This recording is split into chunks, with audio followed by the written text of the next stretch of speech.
Welcome back to stage 2 of the Traxxas TRX-4 1979 K5 Blazer build. So if you remember, last time in the mini stage we installed these H-Tech custom wheels and RC 4-wheel drive TSL Thornbird tires. And you may be thinking, did you wash and dry these on high heat? And in fact I did, and I shrunk these.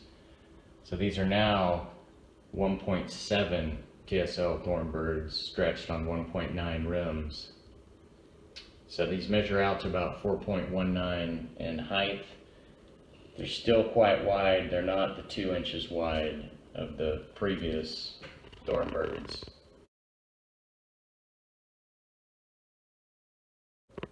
But the issue I was having was the front clearance of this fender with those big tires. It's going to end up having to cut up a lot of the fender, and that chrome is kind of a defining factor, that edging. So I really didn't want to do that. I talked to some people about the Traxxas lift, and everybody kind of steered me away from that. So that kind of led me down the road to go into more of a class 1 size tire on this thing. And this was the way to do it and keep the Thornbird look that I wanted. So that's where we're starting. I paired those with 06 web wrap halo foams. So those are the air down series. So they basically have a closed cell dense inner, and that's wrapped all the way around with this open web foam. So these are standards, and then the front is soft, and the difference is really the width of that dense foam inside. This one's a lot narrower, so you can see there's much more give. And they give you a nice aired down look. I may need to go to standard on these depending on the tire roll, we'll see. So that's where we're starting this build off, or this segment. But we're really going to be focusing on some more scale details. So I've got some goodies from GRC. I've got the full interior kit. I've got the rear floorboard extension for that kit. It does come with a gas tank and skid, but as you'll remember, we put on this sweet gas tank skid and dual exhaust combo last time. So I don't think I'm going to use that. And then we've got the Blazer Mudflaps and brackets, and then I went ahead and got a center transmission skid out of stainless, so that will match up nicely again to the stainless diff skids on the front and rear. So that's the focus of this stage. It's going to be a lot of scale detail, some more unnecessary items. So we'll just see how this goes. Okay, I got the skid set on here. 1 screw on each side. Can't get any easier than that, and then it'll just drop right down. So this should go super quick, pretty easy. That looks great. Super easy. You do have to pull the sliders off to be able to access those side screws, but 2 screws and it's on. So that looks good. That completes the stainless underside protection there. So let's move right along. All right, we're gonna get started on this rear floor. So a quick look at the parts. So there's the floorboard, the tank, the skid, and I guess you double stick it to the tank, and then a few screws. So we're not going to use this, but it looks like it's really thin. It's double-sided, so you can pick your pattern. You can see mine got all dented, I guess, from the screws in the package, but it's really thin, and you would just double-side it to this guy. Hopefully this isn't part of how you mount this. It would mount to these 2 screws. I'm not sure exactly how this mounts. The main interior instructions have a little blurb here for optional parts, and it just shows the position, which is pretty obvious. So we'll just see what you have to do to get that thing installed, but we'll jump into that. Okay, got the floor pan mocked in. It just slips right in, and you can see there's two holes right there that this lines up with. So super easy. So I'll use those two holes. These two were for the gas tank. I'm not going to use them. Then once it's all mounted up, you just slip the fenders underneath and you get a very clean, complete look there. So super easy. Just had to remove the body mount tower and then 3 screws on each side for those fenders. So let me get this installed and then I'll show you what it looks like, and then we'll move on to the mud flaps.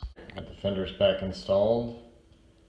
You can see there they tuck under, so that deck kind of raises up off of the frame just a little bit. So that in turn is causing me a little issue getting this tower brace to seat. You can see the bottom of both posts are now hitting the deck.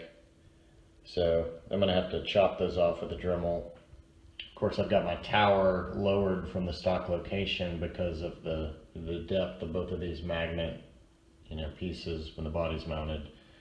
So if you were running stock without magnets, you might not run into this situation, but not really a big deal. But overall, that is very, very clean looking. Be nice if that came from the factory. Traxxas just closes off that big hole in the back. So anyways, I'll get that chopped up and then we'll move on. Well, I may have spoken too soon about the gas tank. I went ahead and installed it from below between the frame rails, and it basically kind of helps secure this back edge from being a little bit floppy. So you can see now it's really rigid. So since that tucks up in the frame rail, I'm going to go with a dual gas tank setup, and that allows for the stock bumper mount, of course, to slip in. I can spread the frame rails so that slips in, and then this GPM basically mounts to the side where the bumper mounts, and it hangs low. So dual gas tanks, baby. Nice. Here you can get a good sense of it. You can see that secondary gas tank, and I didn't install that skid, so it's just black.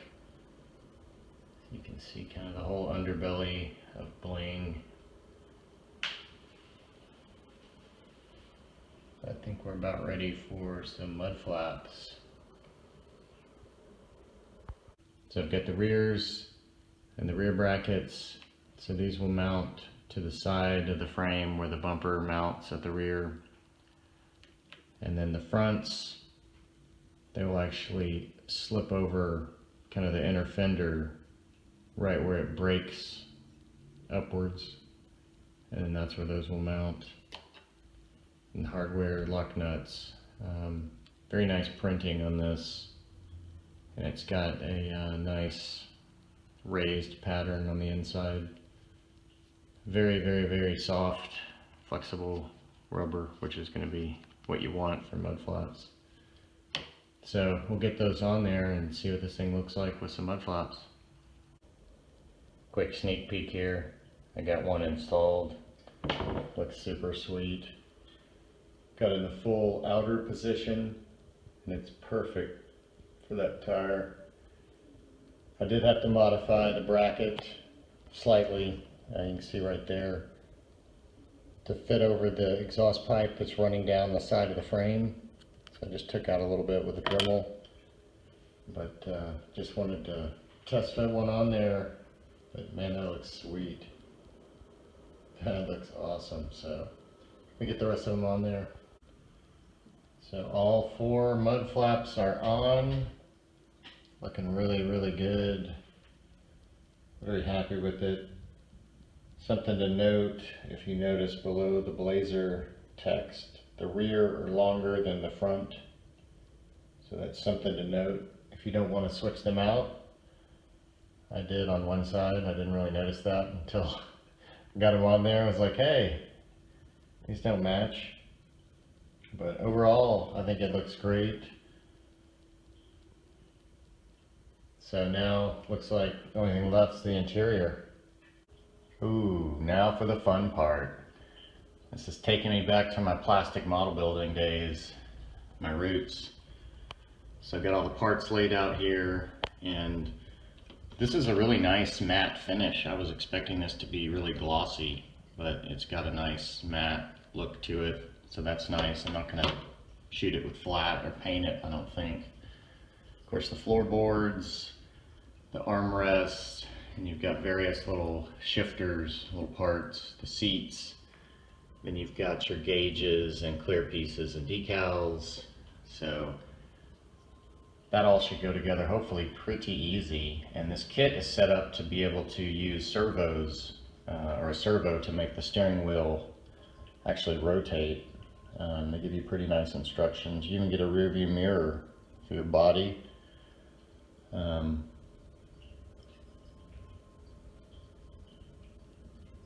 This looks pretty self-explanatory. Most of it's snap fit, some screws, and then a few spots it looks like you're going to use glue. And then of course they've got the red, I've got the brown one here. I thought about the black one, which would have looked great, but with black you just don't see it as much from the outside, so I went with the tan brown black instead to be able to see the dash and seats a little bit better. I thought the black and red would have just been a little too much. So there's, it's also set up for fans if you want to for your ESCs. And here's the dash.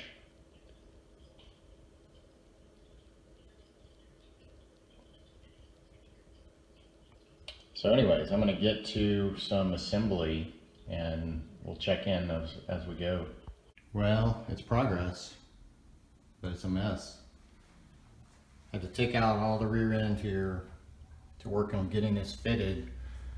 And I really started with fitting basically each side tray, making sure those would fit.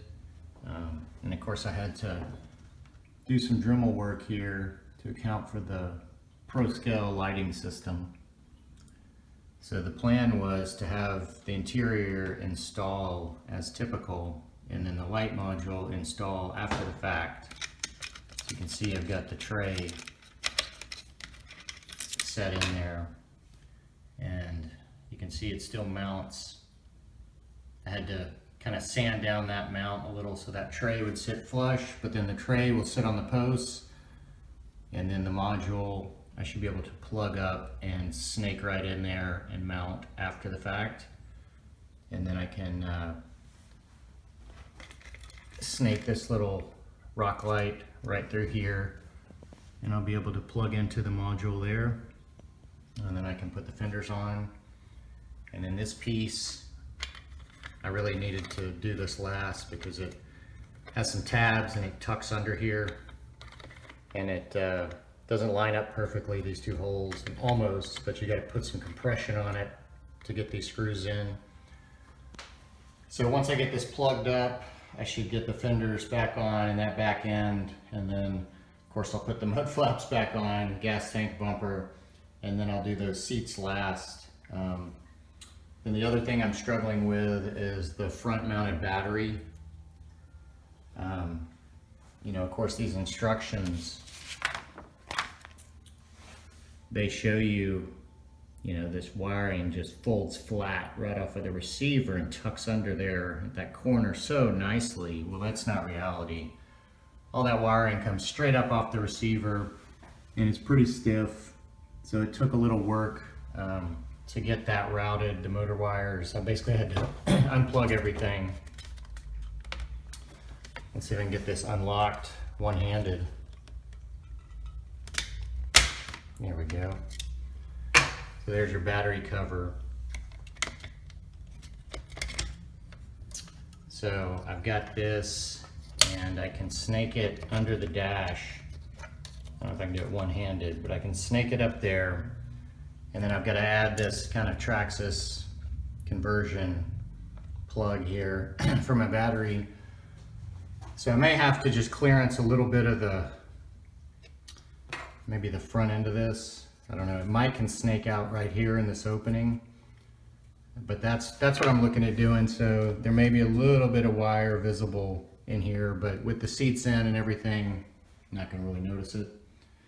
So hopefully I'll be able to mount the battery in the front or the middle, depending.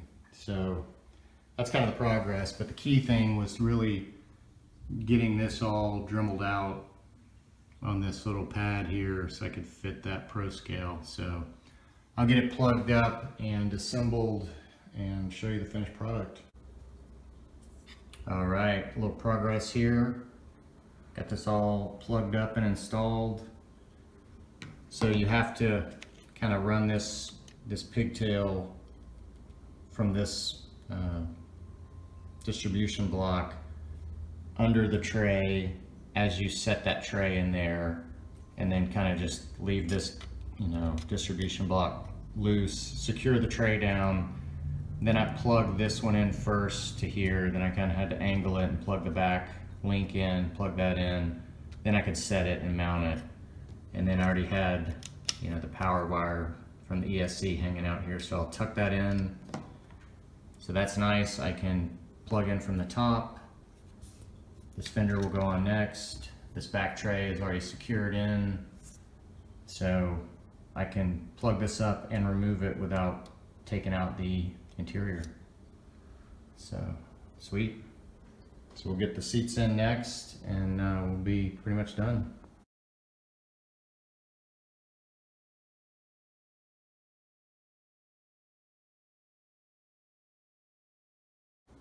All right, look at this beautiful interior.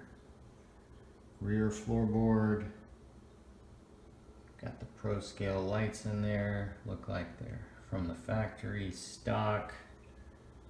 Can't even tell that I cut up that interior. I got the seats in, and then I was able to snake the battery cords right out of the front of the armrest area. There's a little slot there, so I didn't have to cut anything. And then that just goes right under the dash.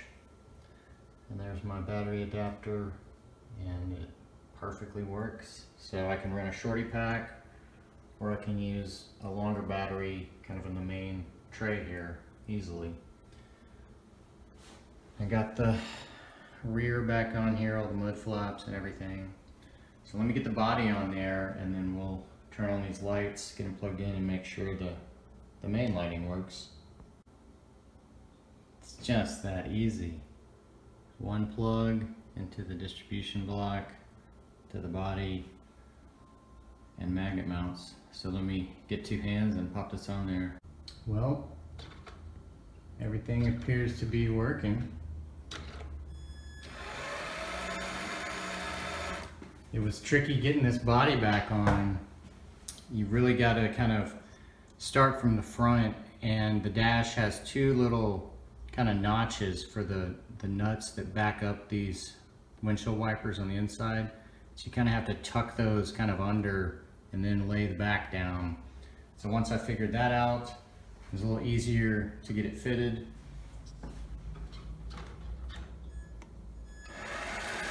But you can see we've got full functionality, so awesome. Got a whole new scale interior in. I kept all the functionality of my lights. Just a little Dremel work trimming, but I think that looks awesome. You could put a servo behind the dash to tie into the steering wheel and turn it, and you can also put LEDs behind the dash pods. It's got little cutouts for them. So you could go a lot further with this. I don't think I'm going to. I am debating a sound system potentially, but I think this will do it for this stage. I think this brings a lot more scale realism to it, and it got the tires in order, so I can take this thing out and give it a proper test run now that I've got some clearance with it actually on the ground. So anyways, stay tuned for more on this. I'm sure there'll be some more upgrades coming along the way, and thanks for coming along with me.